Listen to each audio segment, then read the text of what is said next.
পাওয়ার সিস্টেমে এই যে ওভার ভোল্টেজ, এটা তো অনেকটা নদীতে হঠাৎ আসা বন্যার মতো, তাই না? মানে অপ্রত্যাশিত আর বেশ বিপজ্জনক। একদম।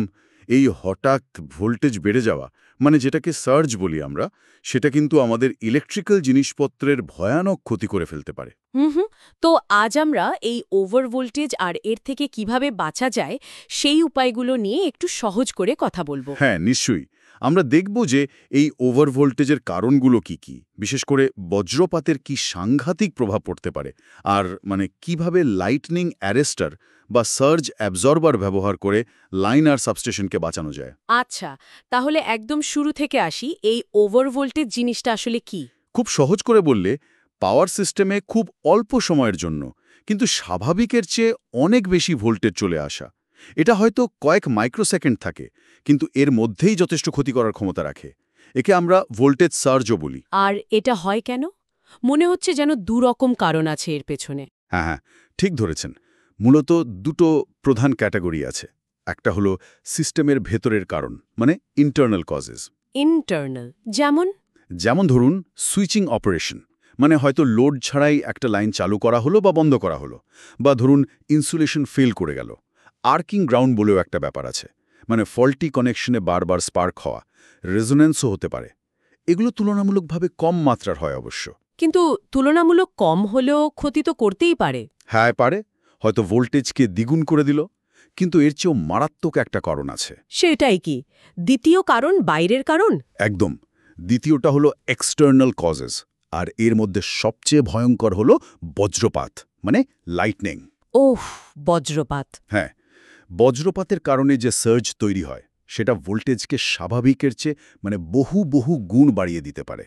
আর এর জন্যই কিন্তু সবচেয়ে শক্তিশালী প্রোটেকশন সিস্টেমটা দরকার হয়। বুঝলাম। তাহলে আমাদের মনে রাখার জন্য প্রশ্নটা হলো, পাওয়ার সিস্টেমের ওভার ভোল্টেজের দুটো প্রধান ক্যাটেগরির কারণ কি কি? ঠিক। এবার একটু বজ্রপাতের কথায় আসি। এটা ঠিক কিভাবে এত ভয়ঙ্কর হয়ে ওঠে? দেখুন, ব্যাপারটাকে এভাবে ভাবা যেতে পারে। মেঘের মধ্যে বিশাল পরিমাণে চার্জ জমা হয়, তাই না? এবার যখন মেঘ আর পৃথিবীর মধ্যে অথবা দুটো মেঘের মধ্যে চার্জের পার্থক্যটা খুব বেড়ে যায়। মানে এতটাই বাড়ে যে বাতাস আর বাধা দিতে পারে না? ঠিক, বাতাসের যে ডাই ইলেকট্রিক স্ট্রেংথ সেটা ব্রেকডাউন করে যায়, আর তখনই ঘটে ডিসচার্জ। এই ডিসচার্জটাই হলো বজ্রপাত। অনেকটা যেন আমরা স্থির বিদ্যুতের শক খাই না, তারই একটা বিশাল বড় সংস্করণ। আচ্ছা।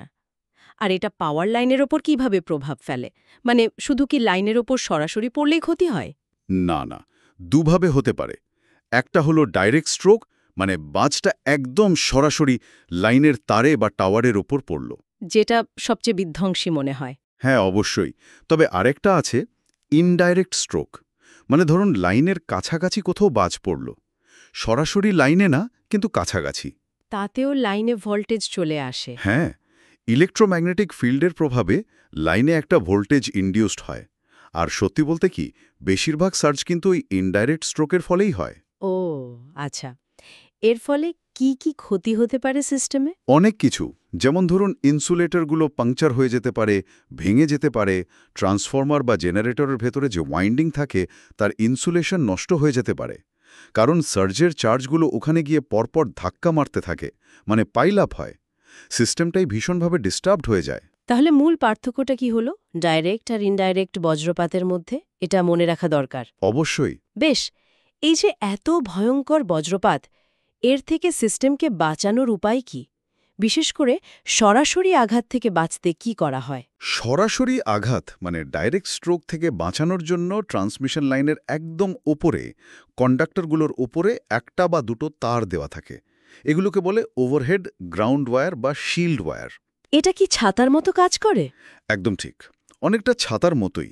বাজ পড়লে সেটাকেও নিজের গায়ে টেনে নেয়, নিয়ে টাওয়ারের মধ্যে দিয়ে মাটিতে পাঠিয়ে দেয়, কন্ডাক্টর পর্যন্ত পৌঁছতে দেয় না। তার মানে টাওয়ারের আর্থিংটা খুব ভালো হতে হবে। খুব জরুরি। টাওয়ার ফুটিং রেজিস্ট্যান্স যতটা সম্ভব কম রাখা দরকার, যাতে কারেন্টটা সহজেই মাটিতে চলে যেতে পারে। আর সাবস্টেশনের ভেতরে যে দামি যন্ত্রপাতি থাকে সেগুলোকে বাঁচাতে ব্যবহার হয় আর্থিং স্ক্রিন। এটা অনেকটা জালের মতো কন্ডাক্টর দিয়ে তৈরি একটা শিল্ড, যন্ত্রপাতির ওপরে বসানো থাকে। আচ্ছা, তাহলে এই ওভারহেড গ্রাউন্ড ওয়্যার কিভাবে ট্রান্সমিশন লাইনকে রক্ষা করে, এটা পরিষ্কার হলো। হ্যাঁ, কিন্তু লাইনের মধ্যে দিয়ে যে সার্জটা বয়ে আসে মানে ট্রাভেলিং ওয়েভ, সেটা থেকেও তো যন্ত্রপাতিকে বাঁচাতে হবে।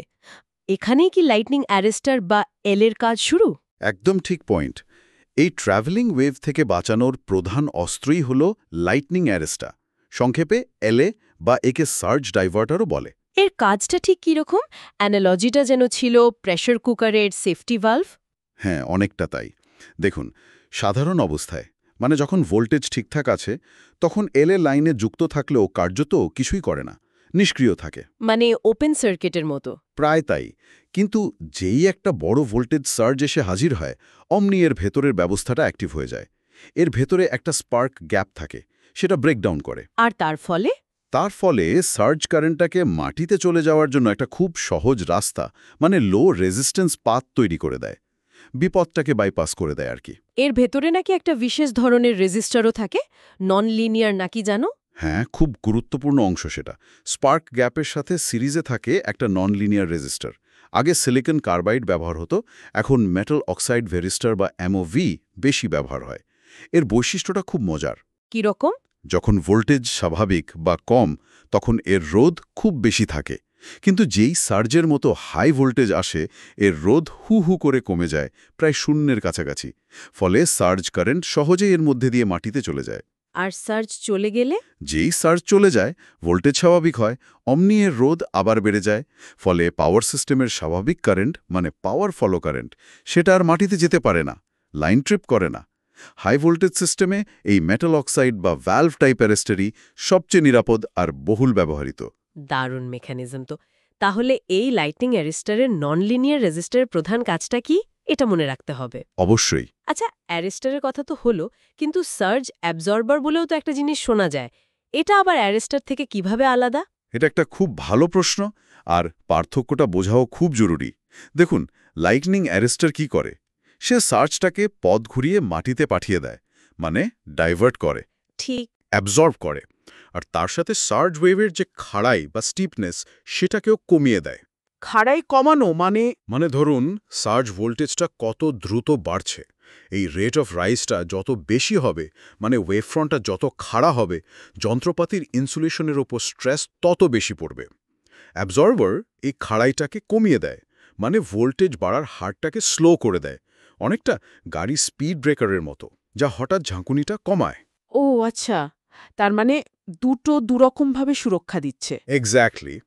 যেমন ধরুন, একটা ক্যাপাসিটরকে যদি যন্ত্রপাতির সাথে প্যারালেলে লাগানো যায়, সেটা হাই ফ্রিকোয়েন্সি সার্জের জন্য প্রায় শর্ট সার্কিটের মতো কাজ করে, কিছুটা শক্তি অ্যাবজর্ব করে এবং স্টিপনেস কমায়। আবার ইন্ডাক্টর, চোক আর রেজিস্টার ব্যবহার করেও অ্যাবজর্ভার বানানো যায়। তাহলে সার্জ অ্যাবজর্বার আর লাইটনিং অ্যারেস্টারের কাজের মধ্যে মূল পার্থক্যটা কি? এটাও একটা গুরুত্বপূর্ণ পয়েন্ট। মনে রাখতে, প্যারেস্টার মূলত ডাইভার্ট করে আর অ্যাবজর্বার মূলত অ্যাবজর্ব করে আর স্টিপনেস কমায়। প্রায়শই দুটো একসাথেই ব্যবহার করা হয় সেরা সুরক্ষার জন্য, বিশেষ করে দামি যন্ত্রপাতির ক্ষেত্রে, যেমন ট্রান্সফর্মার। এই যে এত রকমের সুরক্ষা ব্যবস্থা, গ্রাউন্ড ওয়্যার, অ্যারেস্টার, অ্যাবজর্বার, আবার যন্ত্রপাতির নিজস্ব ইনসুলেশন, এদের সবার মধ্যে তো একটা তালমিল বা কোঅর্ডিনেশন দরকার, তাই না? না হলে তো গন্ডগোল হয়ে যেতে পারে। ঠিক বলেছেন। অত্যন্ত জরুরি একটা বিষয় এটা। একেই আমরা বলি ইনসুলেশন কোঅর্ডিনেশন। Insulation coordination. হ্যাঁ, এর মানে হলো পুরো পাওয়ার সিস্টেমের বিভিন্ন যন্ত্রপাতির ইনসুলেশন লেভেল আর বিভিন্ন সুরক্ষামূলক ডিভাইসের অপারেটিং লেভেল, যেমন অ্যারেস্টারের ব্রেকডাউন ভোল্টেজ, এমনভাবে ডিজাইন আর সেট করা হয় যাতে একটা নির্দিষ্ট ক্রমে তারা কাজ করে। মানে বিপদ এলে কে আগে কাজ করবে সেটা ঠিক করা থাকে। একদম। প্ল্যানটা হলো, সিস্টেমে যখন কোনো ওভার ভোল্টেজ আসবে, তখন সবচেয়ে কম ভোল্টেজ সহ্য করতে পারে যে প্রোটেক্টিভ ডিভাইসটা, যেমন লাইটনিং অ্যারেস্টার, সেটা যেন সবার আগে কাজ করে সার্জটাকে মাটিতে পাঠিয়ে দেয়। তার ব্রেকডাউন ভোল্টেজটা লাইনের ইনসুলেটর বা ট্রান্সফরমারের ইনসুলেশনের চেয়ে কম রাখা হয়, যাতে অ্যারেস্টার কাজ করার আগেই ট্রান্সফরমারের মতো দামি জিনিসটা নষ্ট না হয়ে যায়। ঠিক তাই। এটা আসলে সুরক্ষার একটা স্তর বিন্যাস। একটার পর একটা লেয়ার থাকে, যাতে সিস্টেমের ইনসুলেশন ফেলিওর হওয়ার আগেই কোনো না কোনো সুরক্ষা ব্যবস্থা বিপদটাকে সামলে নিতে পারে।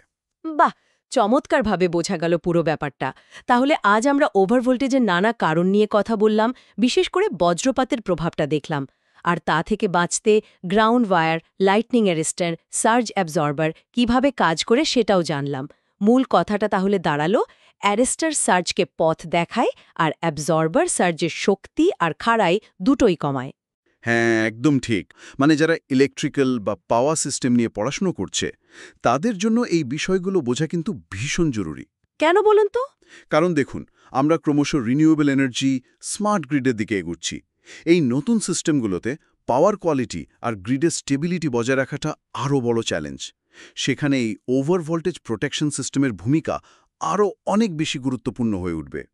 এই জ্ঞানটাই কিন্তু ভবিষ্যতে আরও উন্নত, আরও নির্ভরযোগ্য পাওয়ার গ্রিড তৈরি করতে আর সেগুলোকে ঠিকঠাক চালাতে সাহায্য করবে।